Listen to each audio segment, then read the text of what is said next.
Silipin ko muna kung sino yung mga nasa Zoom natin para malaman ko kung sino yung aking tatawagin. Okay, ating subukan dito.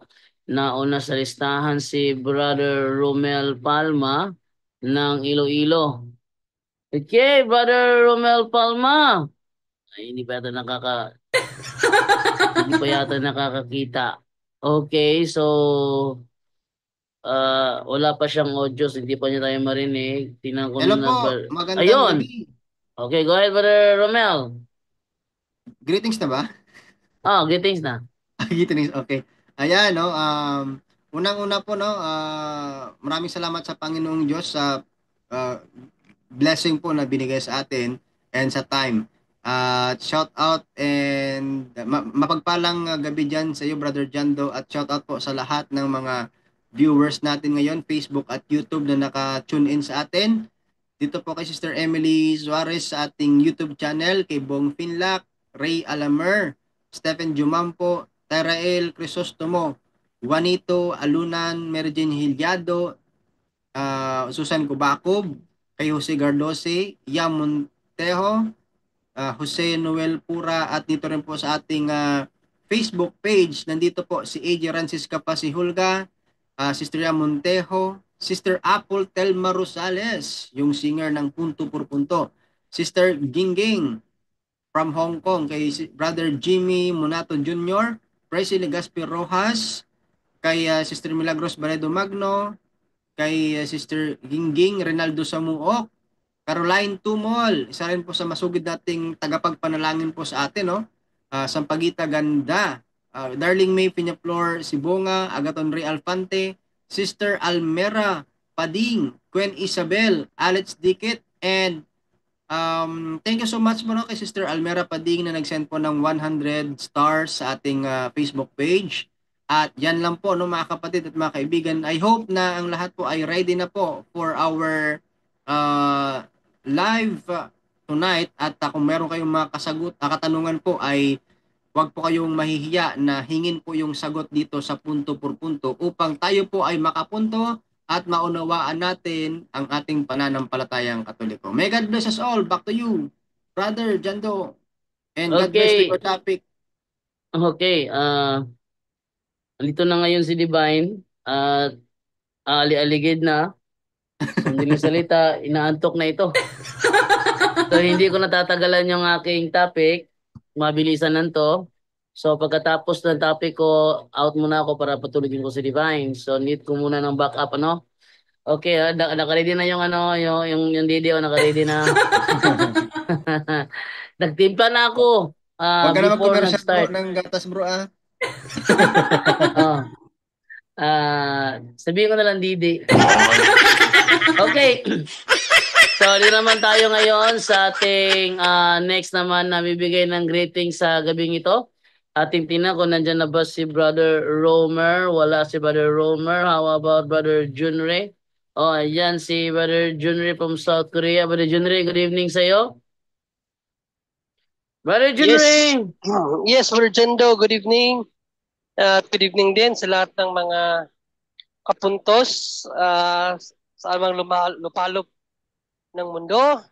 Ayan din sa mga kaabag na andyan na rin sa atin pong mumunting tahanan ng Kaabag sa Simbahan Channel. Isang uh, uh, mapagpalang gabi po sa inyo dyan at sa ating lahat mga kapuntos. Welcome po ulit sa daily live streaming dito sa Punto por Punto para siyempre pag-aralan ang salita ng Diyos at ang katuruan ng simbahan. So, pakinggan po natin ang presentation ni Brother Jando para po tayo ay matuto. God bless all. And back to you, Brother JD.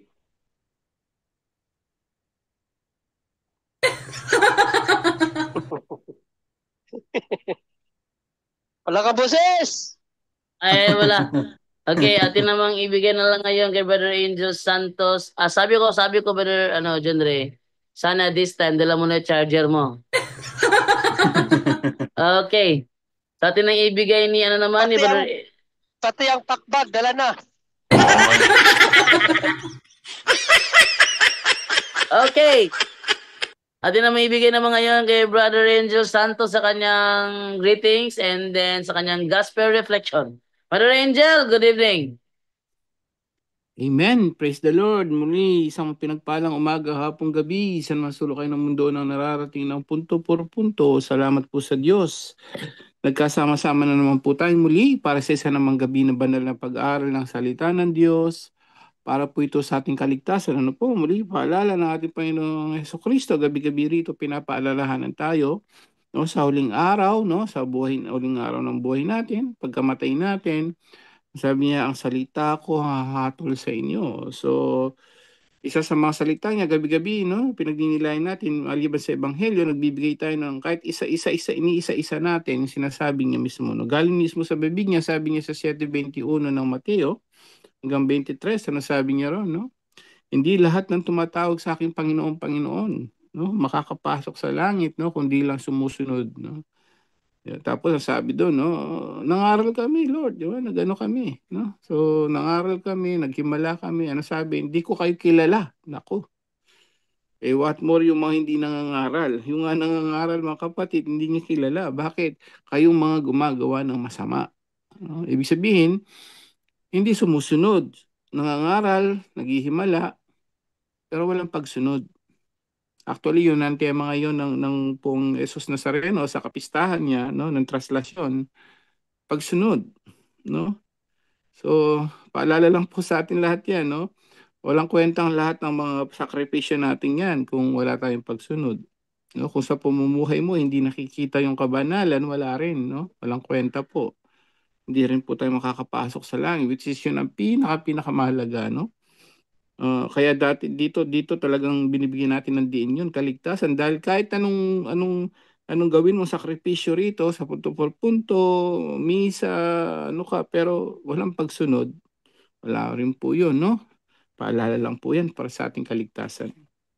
So ngayon po, dumako na po tayo agad-agad, no? Sa ating ebanghelyo, ito po ay ayon kay San Juan, no? Chapter 3, verse 13 to 17, no?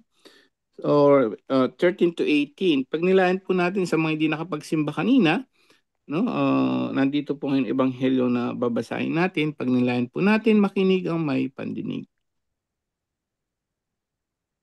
Sabi ni Jesus, walang umakyat sa langit, kundi ang bumaba mula sa langit, ang anak ng tao. At kung paanong itinaas ni Moises ang ahas doon sa ilang, gayon din naman kailangang itaas ang anak ng tao, upang ang sinumang sumasampalataya sa kanya ay magkaroon ng buhay na walang hanggan.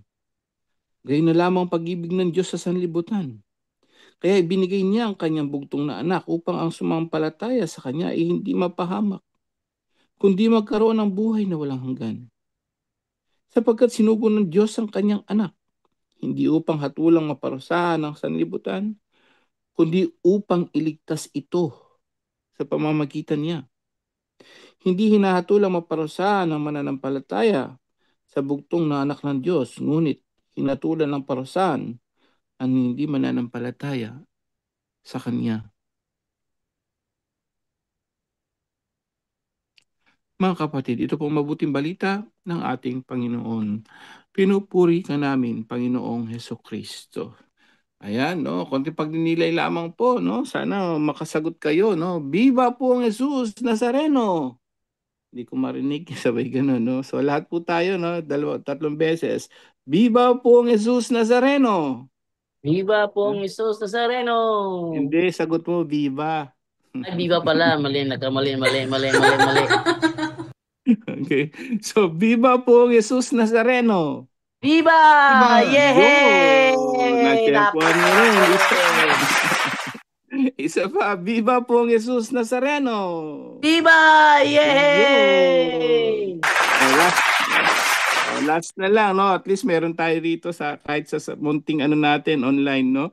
So meron tayong yung pagpupugay sa kanya. Viva po ang Jesus Nazareno! Viva! Yeah, palakpakan natin yung Lord. Yan, no? Ayan, no? Muli, no? January 9, actually, eksakto.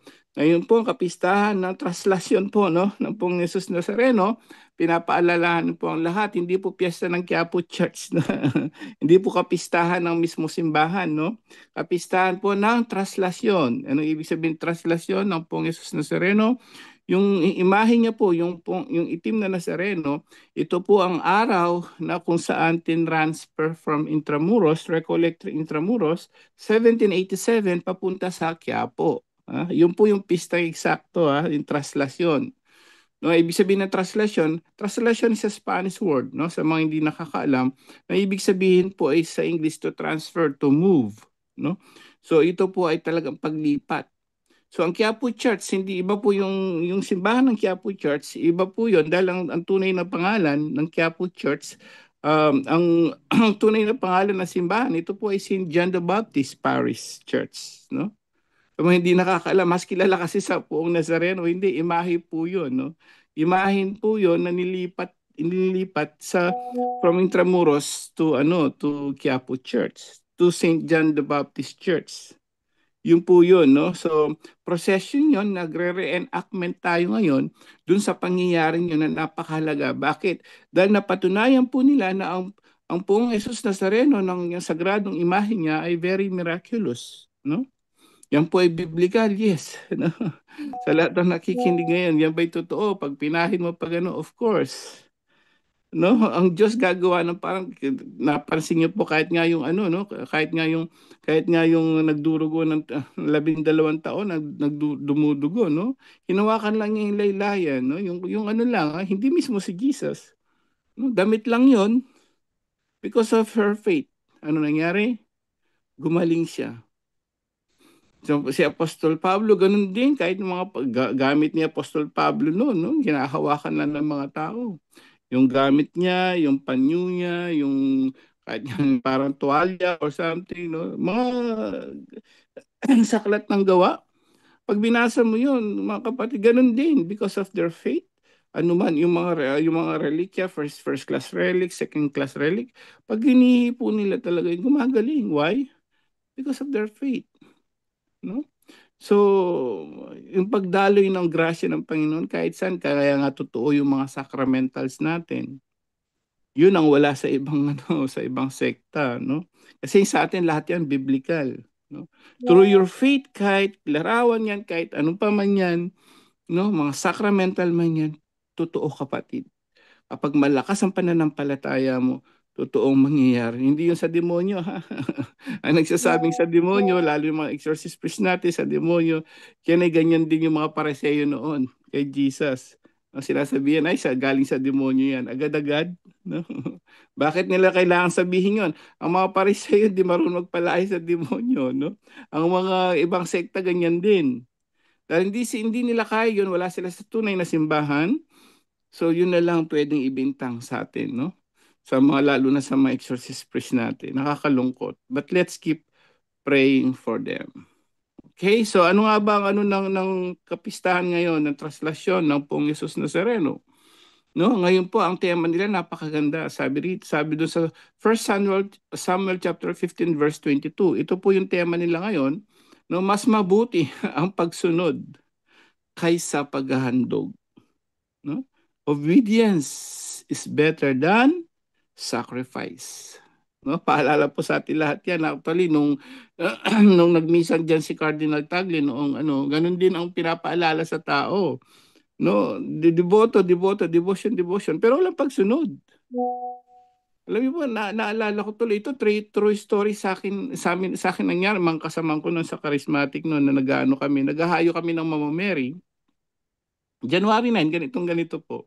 Minsan hapon po yun, nagbababa kami ng Mama Mary sa mga bahay-bahay, tapos nagba-Bible study doon. Hindi lang rosaryo ang inaano namin, kundi talagang salita ng Diyos. Pagkatapos po namin doon, ginabi na kami. Yung mga galing sa traslasyon, alam ko makaka-relate po kayo rito, no? Yung mga galing sa traslasyon, mga bata, pero mo naka-uniform pa ng Poong Jesus Nazareno. Doon kami sa eskwelahan noon, kasama ko yung mga sisters at brothers. Nagwawala ba naman, sinisira yung bakod ng eskwelahan. See? Iniisip ko, nag-sacrifice pa kayo. Di mo ba? Kasi nagpakapagod sila eh. Nakapaa talaga. Sacrifice, gutom, pagod. But later on, magkakasala ka uli. Anong kwenta nun, di ba? Walang pagsunod. Pero nagwawala doon, winawasak. Kitang-kita ko sa mata ko.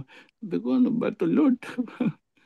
Pagkatapos sila nagsakripisyo, nagdasal, nagbiba pong Jesus Nazareno, nag-praise the Lord. Kaya tama yung sabi ni Jesus, hindi lahat ng tumatawag sa akin ng Panginoon, Panginoon. No? Totoo po yun. So pagpapaalala lang po sa atin yan. Ngayon pansinin ninyo, no?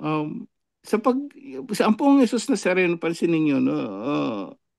Ano niya yung cross? Pasan niya yung cross. Ang daming mga deboto ngayon, no? Of course, no?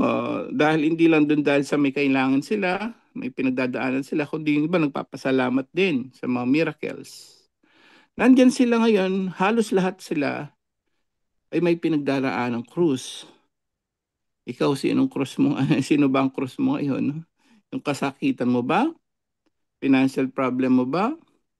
O yung pamilya mo o yung asawa mo, krus mo? No? Sabi nga, pasanin mo ang krus. May kwento nga, pasanin mo ang krus mo, sabi ni Father. Ang ginawa ng isang lalaki, umuwi siya sa bahay, pinasan niya yung misis niya. Sabi nga, oh, bakit mo ako pinasan? Sabi niya, kasi sabi ni Father, pasanin ko daw ang krus ko. So, pinasan niya misis niya. Misis pala niya yung krus niya. Anyway, kidding aside, no po? So, kanya-kanyang tayong krus. Pero, ang tanong, ang krus mo ba ay kagaya ng krus ni Kristo? That's a big question. That's a good question, di po ba? Isipin mo, yung krus ko kagaya ng krus mo, Lord. Hindi po. Tingnan natin kung krus mo nga ay kagaya ni Jesus. Kumain ka ng kumain ng mga maalat, no? Ng mga matataba, mamantika, no? Matakaw ka at wala kang exercise, no? Hindi healthy diet ang kinakain mo, healthy foods. Puro mga junk foods, puro mga unhealthy foods. Nagkasakit ka, nagka-diabetic ka, ano ka kung ano no sakit mo, high blood ka, tanong, krus ba 'yon ni Kristo? O dahil sa pagsuway mo? O dahil sa katakawan mo? Ang layo, di po ba? Marami ngayon nagkakasakit dahil doon sa katakawan, sa bisyo, sa kasalanan din. Ngayon nawalan ka ng trabaho dahil sa pandaraya mo sa opisina, nahuli ka. Cross ko to. Cross ko din po ito, Lord. Cross ba talaga yan? O parusa sa'yo dahil sa ginawa mo? Amen. So kailangan pag-isipan din natin yon. Baka sabihin, sige, tanggapin ko itong cross ko dahil itong cross ko to ay galing sa Diyos. Ha? Hindi po lahat ng ano, no? Hindi po lahat ng krus ay galing sa ay galing sa Diyos o yung mismong katulad ng krus ni Kristo. Dalawang bagay po. Ano po ba ang krus ni Kristo na pinasan niya? Ano bang kadahilanan nun? Ito pa ay dahil sa parusa sa kanya? Hindi. Hindi nga siya nagkasal. Anong dalawang bagay po yan? Pagpapaalala sa atin lahat ngayong araw ng traslasyon, kapistahan niya. Bakit siya nagpasa ng krus? Dahil sa unang-una, pagsunod sa Ama. Amen? So, dahil sa pagsunod sa Ama, yun ang gusto niya. Kaya nga may kasabihan, tuwan-tuwa ang Diyos habang siya nagsasuffer. Bakit? Bakit tuwan-tuwa ang Diyos siya nagsasuffer na yung anak? Bakit? Kahit sufferings, kahit kamatayan, susunod pa rin ang anak niya. Pinakita niya na kahit anong mangyari, pagsunod niya sa Diyos, sa Ama, walang makakapigil doon. Amen? So, iba yun yung pagsunod. Ngayon, kung sumusunod ka naman, no, kay Kristo, sa ating Panginoon sa Kristo, kay Pong Jesus Nazareno, sumusunod ka at doon ka nagsasuffer, yun ang cross na kagaya ni Kristo. Amen? So, doon po yung difference noon. Ano ba yung mga cross na yan na dahil sa pagsunod mo, halimbawa, gusto mo, sinasabihan mo yung pamilya mo, asawa mo, kapatid mo, katrabaho mo, bawal yan, nagagalit sa'yo.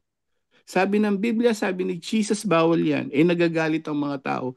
Yun ang krus. Na tunay na krus ni Kristo sa pagsunod natin sa Diyos. Dahil sa pagsunod mo sa Diyos, ikaw yung nagsasuffer, that's the real cross.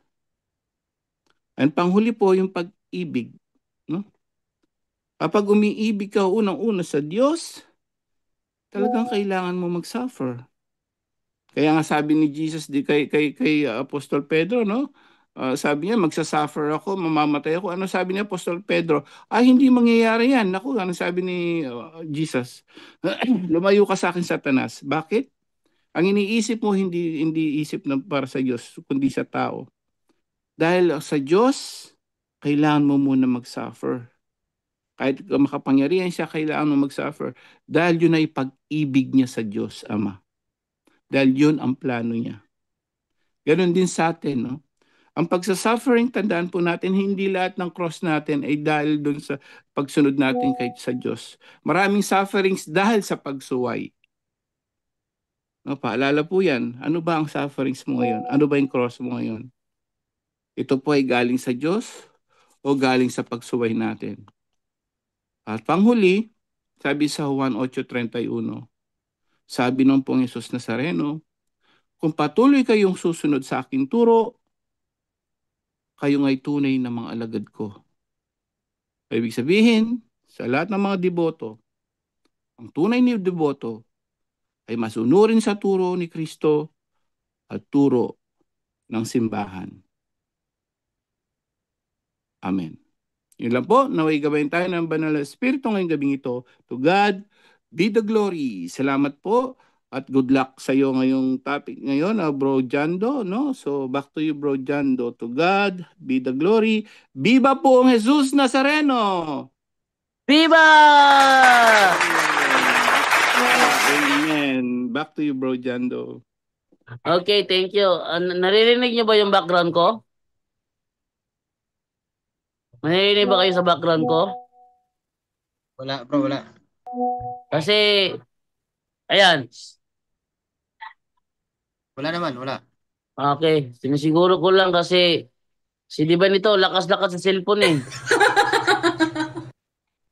Okay, so dito na tayo ngayon sa ating topic. So actually, itong topic na ito ay reserve ko ito para sa straight to the point. Pero dahil sa ako pala naka-schedule pala ngayon, so dito ko na lang i-topic, ano? Ito ay patungkol doon sa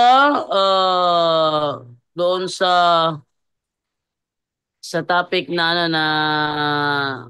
kung hindi tunay na iglesia, ang Iglesia Katolika, bakit daw laganap sa buong daigdig? Yan. So yan ang ating tatalakayin ngayon. So narito po ang naturang video. Magandang gabi po, Brother Eli. Magandang gabi po. Tatanong ko lang po kung Sinadya ko talaga pabilisan ito dahil para sa sa hindi tayo mga copyright dito. Kasi kahit na pala ganito pala ay nagka-copyright pa rin sila. kung ang Katoliko kung yun ang totoo, bakit po laganap sa buong mundo? Ang tanong niya kung ang Katoliko ay hindi totoo, bakit laganap sa buong mundo? So pakinggan niyo kung paano yan sagutin ni Eliseo Soriano. Kung yun ang totoo, bakit laganap sa buong mundo? Kung yan po ang hindi totoo. Ay kasi po, yung hindi totoo, madaling palaganap yun. Sabi niya, kasi yung hindi totoo, madaling ipalaganap yun. Unang-una, hey! Ayaw!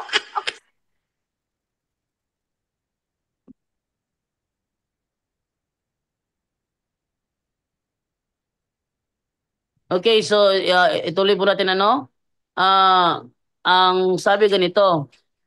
Sabi ni Soriano, ang madali daw ipalaganap yun daw teka muna, atin mo nang balikan ha. Laganap sa buong mundo.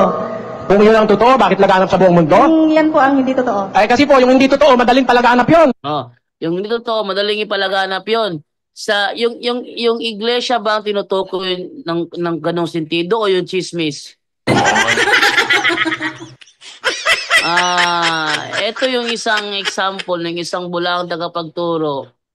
Alam nyo, maraming bulan, hindi naman mabilis lumaganap eh. Example na lang natin, Maraming kulto sa Pilipinas, hindi nakarating sa Amerika. O, kala ko ba lumaganap? Sample na lang natin, yung kulto na tinatag ni Philemon Rian Bonanza, hanggang Pilipinas lang yun eh. Walang ganyan sa States. Walang ganyan sa China. Wait lang. Ingay. Wait lang ha.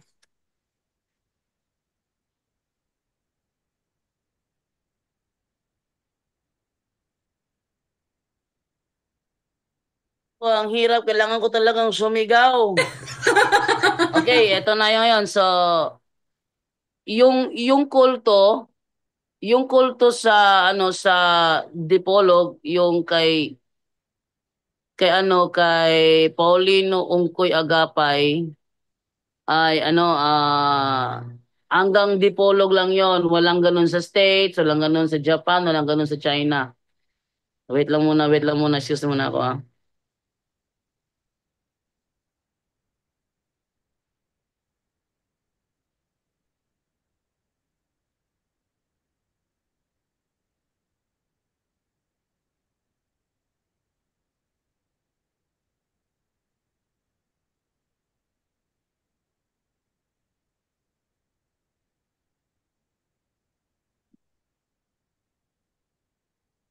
Ayan, habang hinihintay natin si Brother Jando na makabalik, ay pabatiin muna natin si Brother Romer. Brother Romer, ayan. Yan, so Bro, excuse. Oh, sabi ko habang hindi ka pa nabalik, pabatiin mo natin si Brother Romer Gutua. sige, babatiin mo muna. Brother Romer? Ah, yan. Okay, Bro Romel, magandang gabi po sa inyong lahat at welcome po sa Punto por Punto. Back to you, Bro Romel. Yan. Back to you, Brother Okay. Jando. Mabasa ko kasi ang ingay-ingay ni Senaro dun, umiiyak eh. Bro Para Jando, bang, Bro Jando, yun ang sinasabi kasi no, ng mga nakikinig sa mga ibang sekta. Bakit daw walang asawa yung mga pare? Dahil tandaan nyo, kung may asawa yung mga pare, kapag habang nagmimisa yan, magiging Jando yan. oh, Oh, isipin mo habang nagmimisa, kailangan ng bata ng gatas. Paano magtitimpla yun habang nagmimisa? Yun yun. yun na nga, Kaya hindi lumabas ako. Oo, lalabas ako magbibisa. Kaya hindi na pwede magpari si Bro Jando. So, kaya Padre walang na lang asawa ako, dapat padre. ang pari. Oo, yan yung dahilan no sa mga ibang sekta. Para maintindihan nyo, tingnan mo nangyari kay Bro Jando. Back to you, Bro Jando. Kasi pare kanina, ibigay sana sa akin kasi mag-ano siya ng basura.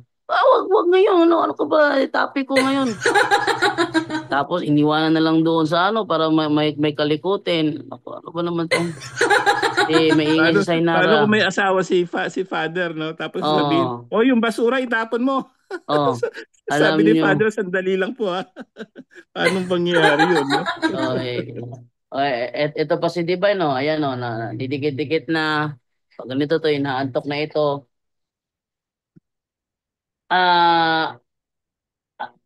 Ato lang kagawas pag cellphone ko kay Sabak kay cellphone. Ato lang kagawas pag cellphone ko, ato lang kagawas pag cellphone kayo dire kay bana. No? Okay, so ito pa isa pa to si Divine. Okay, tuloy natin yung ating yung ating tinatopic lang. Yun. Ito ang ating tinatopic natin ngayon. So, ang sabi ni Soriano, ang madali daw ipalaganap yun daw ang mga hindi totoo. Mali yun. Kasi maraming kulto sa Pilipinas hindi naman lumaganap sa ibang bansa. Halimbawa, yung sample natin yung kay Paulino Cuyagapay, tinatawag na yung kanilang relihiyon nila, tinatawag nila na piniling nasod na giluwas o gipasiguli. Piniling nasod giluwas gipasiguli. Pag punta mo sa Amerika, wala yan. Punta ka sa China, wala yan. Punta ka doon sa iba't ibang lugar na labas sa Pilipinas, wala yan. Bakit? Only in the Philippines lang yan. Only in the Philippines lang. And then, kanina nga hapon, may dumating dito from Bukidnon, from San Carlos, Bukidnon, yung nakakatalakayan ko na member ng kulto na pinamumunuan ni Judge Violon. Yung kanilang nakalimutan ko yung pangalan ng kanilang grupo, parang Fraternity Pakinggan Brotherhood eh. No? Tapos tinanong ko yung kanya kasamahan kasi taga Valencia lang daw. Tinanong ko yung sa kasama niya, meron ba kayong chapter ito sa Bohol? Sabi niya, wala. Oh, paano ka nagsisimba niyan? Ano daw, sa bahay lang daw, nagdarasal lang daw siya. Sabihin, ilang taon na siya hindi nagsisimba. Kasi yung kanilang simbahan nandoon sa San Carlos, Bukidnon. Ewan ko, kilala ba ni Buddy Romer yon? Yung grupong yon, Anong no? grupo? Anong grupo, bro? Wait lang ha, tawagan ko muna si nag-live ba si Eugene Gapo? Double check ko lang muna kung nag-live ba si Eugene Gapo kung sakali na nag-live 'yon. Sana hindi. Nag-live nga pala si Eugene Gapo. So tawagan ko muna saglit kahit na nag-live to, disturbuhin ko talaga to si Eugene Gapo. Wait lang ha kasi siya yung nakakasagot sa tanong na yan eh. Wait lang ha. Disturbuhin ko muna si Eugene Gapo. Wait lang. Disturbuhin ko muna to. Sana sagutin. Disturbuhin ko muna. Hello bro, Eugene! Hello, bro! Wala kay tingog, bro. Wala ko tingog. Wait lang ha. Bro, why tingog? Wait lang. Na-mute imong kuan. Tanawa daw dia. Na-mute daw. Wait lang ha. Wala man, wait lang. Device settings, microphone, USB. Ay, sa live daw ni sa kuan punto por. Live ni punto por punto. Wait lang ha. Ayan. Dungog na. Hello, bro. Dungog na. Ayan. Saan? Bro, ano nga pangalan nung reliyon sa San Carlos Bukidnon na tinatag ni Violon? Sa relihiyon na kuan, yung sa San Carlos na itinatag ni Violon? Oo, anong reliyon 'yon? Kuan, bro. Tignan ko muna sa kopya ko dito, bro. Kasi may kuan ako. Andali lang Meron dyan sa kopya ko, bro, yung tinatawag na yung may scientific yata yun. May kakibat na scientific. Sige. May kakibat na scientific. Sandali lang Kasi Yan ba yung Brotherhood? Meron yan kopya. Maliit na kuan yun. Memorize si Eugene Gapo yun. Wait lang Kasi baka sinulat niya, masagot niya. Ay, hinahanap ko pa yung kopya, bro, kasi maliit na papel yun, bro. Sinulatan ko doon sa ano. Dali lang. So, ate mo lang hintayin makaano si Eugene Gapo. Nag-live din ito ngayon eh. Nag-live din ito ngayon. Nag-live din kasi ako ngayon, bro. Ay, Kaya ko muna tong ano. Ayun nga, sabi ko nga, nagla-live si Eugene Gapo, pero gano'n pa man, disturbuhin ko pa rin to. Pero walang problema, bro. Walang problema. Tayo lang naman magtutulong-tulungan, di ba? Sige.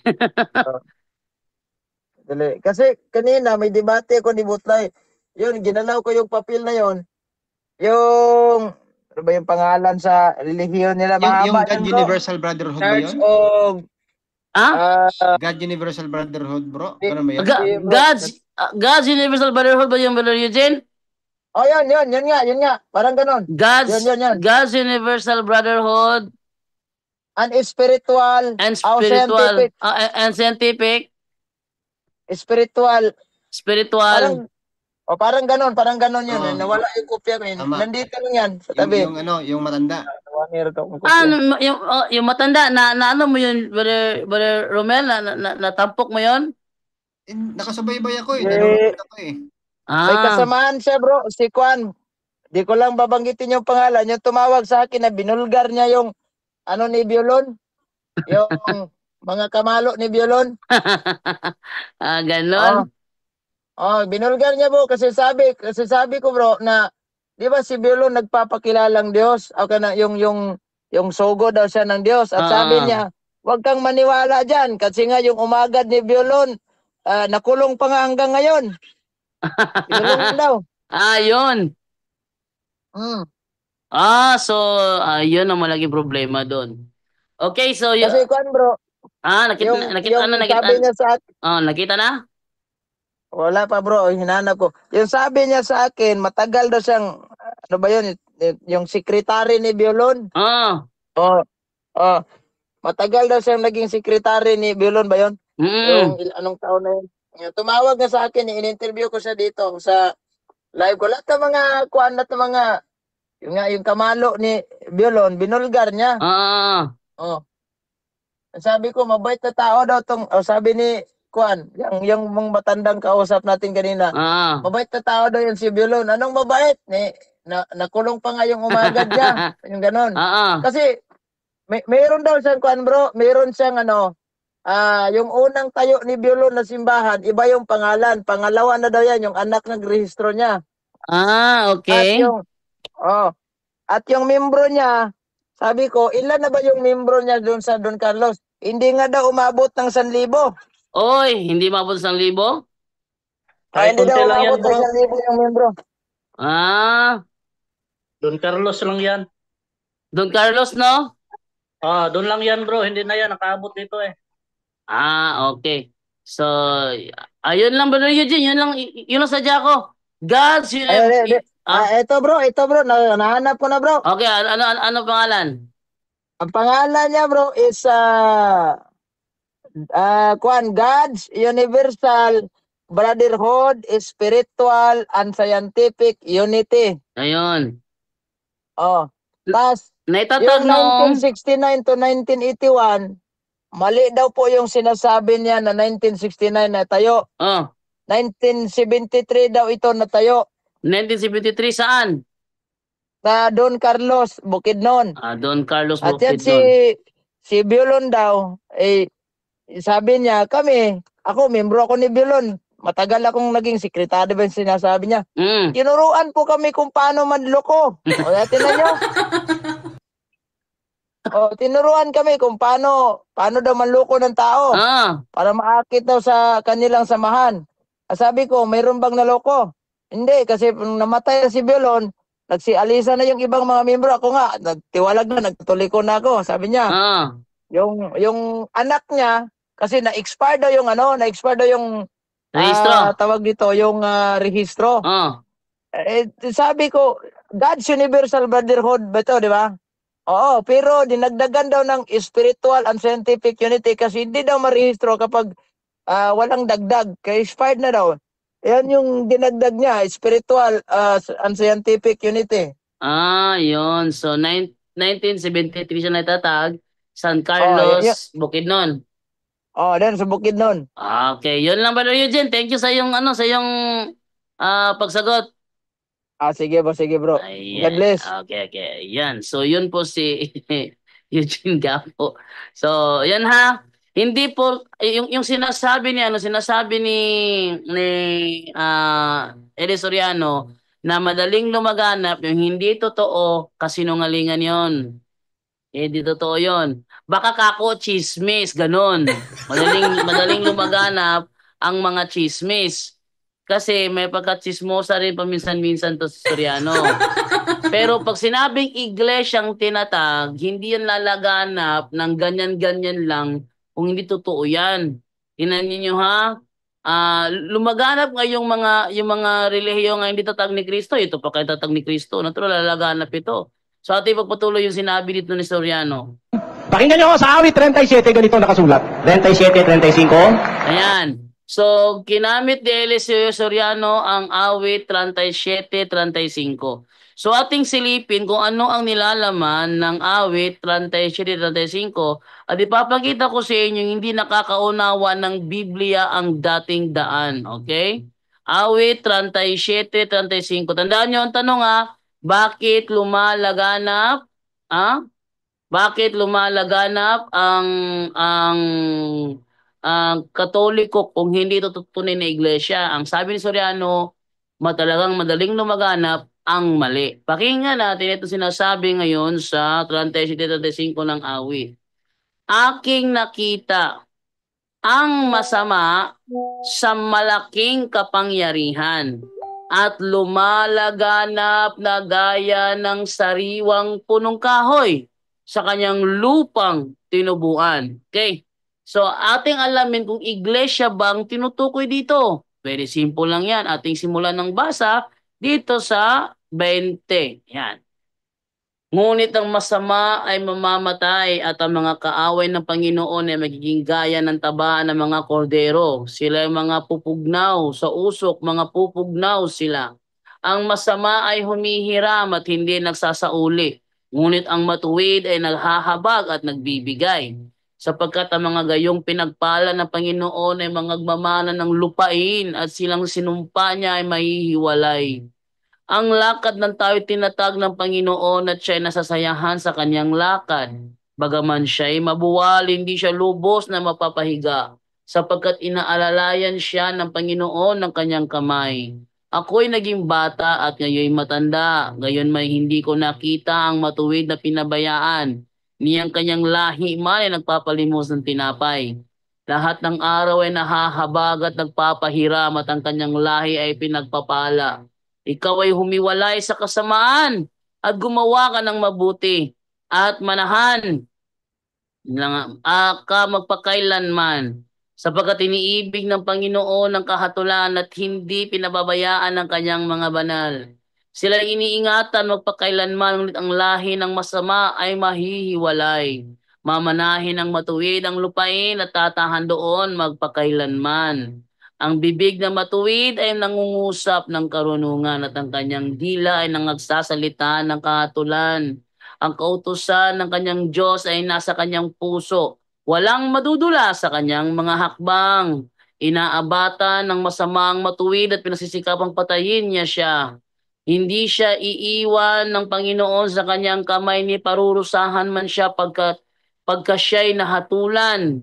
Hintayin mo ang Panginoon at ingatan mo ang kanyang daan at ibubunyi ka upang manahin mo ang lupain. Pagka nahiwalay ang masama, iyong makikita. Aking nakita ang masama sa malaking kapangyarihan. O, so, sabihin, hindi iglesia ang tinutukoy dyan. Ating basahin to sa ibang sali ng Biblia. Sabi dito, nakita ko ang masamang tao na nang aapi. Gusto niyang kilalanin siyang mataas kaysa sa iba, katulad ng mataas na punong kahoy ng Lebanon. Sa madaling salita, yung paggamit ni Eliseo Soriano ng Isaiah 37:35 ay out of context. Straight to the point. Ito ay out of context. Therefore, lahat ng mga nakinig kay Soriano sa gabing ito ay puro nailigaw sa maling konteksto. Bakit?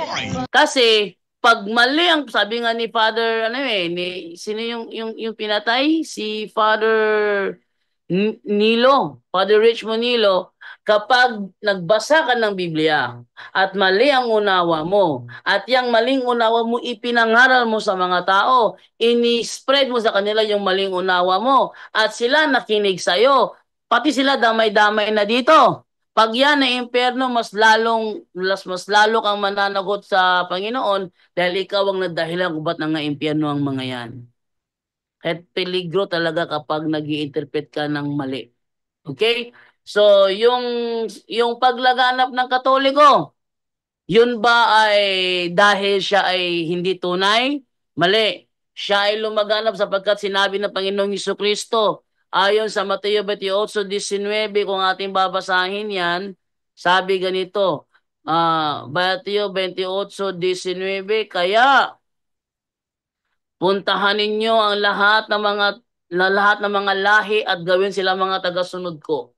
Bautismuhan niyo sila sa pangalan ng Ama at ng Anak at ng Banal na Espiritu. So, kaya pala lumaganap kasi sila ay pinapupunta sa lahat ng mga lahi.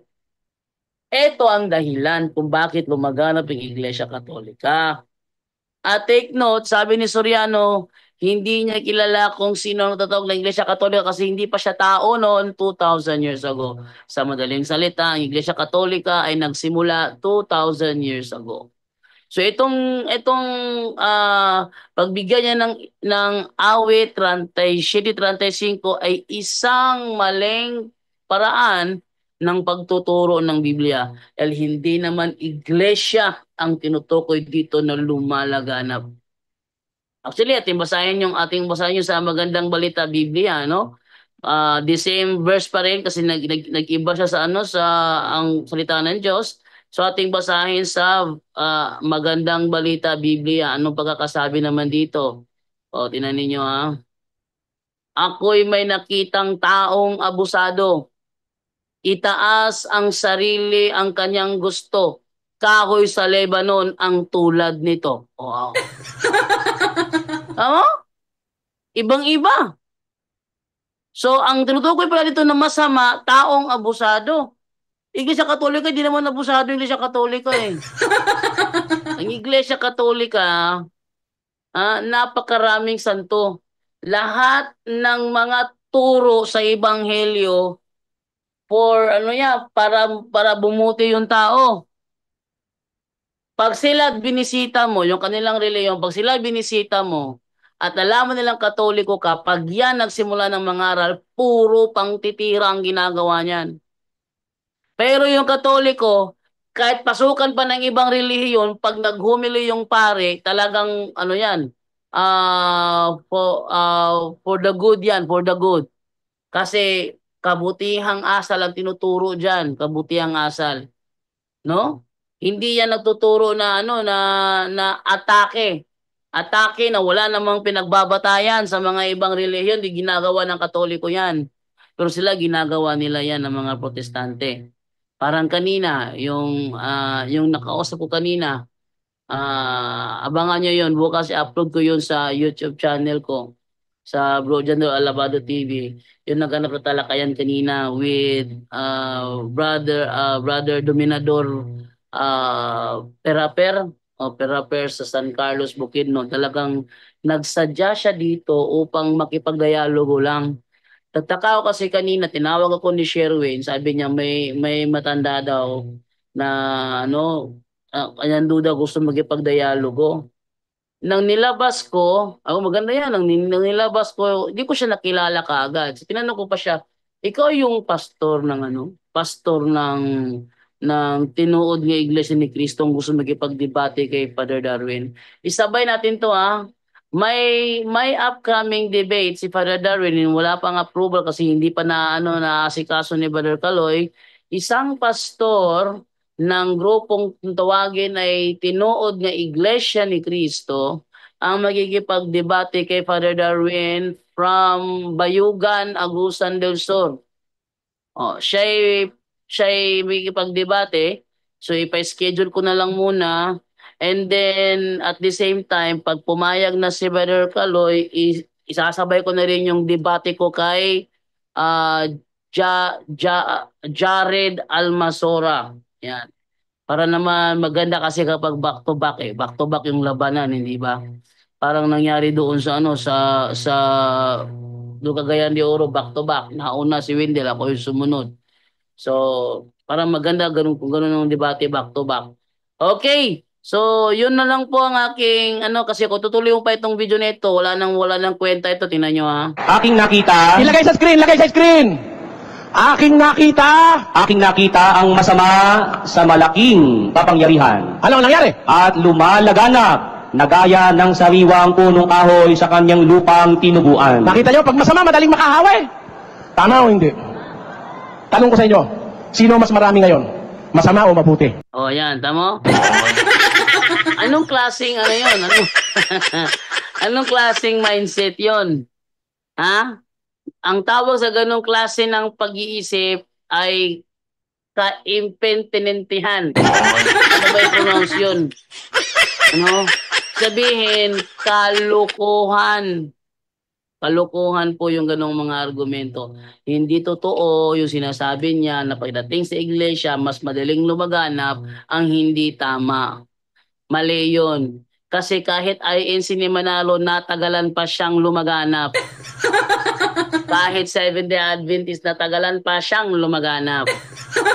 At yung mga kulto sa Pilipinas, gaya ng PBMA, PBCM, yung White Rock, yung kay Pelimon Riambonanza, kay Paulino Ungkoy Agapay, kay sino pa yung iba, ibang grupo sa meron yung isa ngayon, God's God's Universal Brotherhood and Spiritual and Scientific Unity. Yun, walang ganyan sa States. Tinanong ko siya na saan ka nagsisimba? Wala nang simba-simba. Bakit? Ba't ka na membro nila? Kasi yung asawa niya taga Bukidnon, doon siya nagpunta, na-meet sila, kaya siya napaanib sa grupong yon. Kaya nagpunta dito si Dominador, nagtalakayan kami, enjoy na enjoy. Kaso nga lang Bisaya yon. Sa mga Bisaya, abangan nyo po bukas yan. alas 6 po ng gabi, doon po sa aking YouTube channel po, ang Bro Jando Alabado TV. Mapapanood nyo po doon yung nangyaring talakayan kanina na very enjoy na enjoy. Kasi kahit ipit na siya, todo hirit pa rin. Okay? So, dito na lamang po tayo sa sa ating tanungan portion. Pero Buddy Romel, Buddy Romel, andiyan ka pa, Buddy Romel? Palma? Buddy Romel Palma, andiyan ka pa? Yes po. Ikaw muna mag-host, bro, kasi patulugin ko pa si Divine. Sige po. Sige, thank you. Go ahead. Alright, ayan. May naka-resign kanina, wala na. Alright, maraming salamat sa presentation.